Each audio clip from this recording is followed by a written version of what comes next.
Hurmatli foydalanuvchilar, ma'lumki 1-sentyabrdan boshlab xodimlarning oylik ish haqi 7% ga oshiriladi. Keeping platformasida ushbu jarayonni bir necha oddiy amallar orqali amalga oshirish mumkin. Buning uchun xodimlar va ish haqi menyusiga o'tiladi va qo'shimcha ushlamalar bo'limidagi doimiy qo'shimcha ushlamalar qismi tanlanadi. So'ng qo'shish tugmasi bosilib, ish haqi oshirilgan xodimlar tanlanadi. Zaruratga qarab xodimlarning bo'limi va turi bo'yicha saralash mumkin.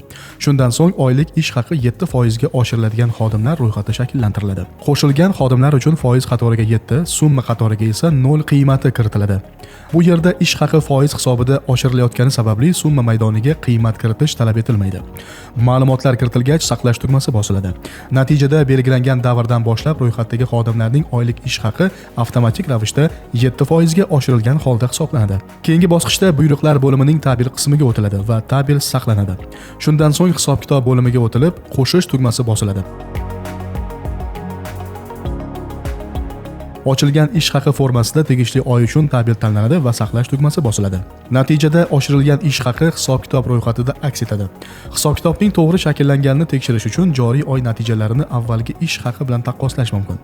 Shu tariqa Keeping platformasi orqali xodimlarning oylik ish haqini 7% ga oshirish jarayoni tezkor va qulay tarzda amalga oshiriladi. E'tiboringiz uchun rahmat.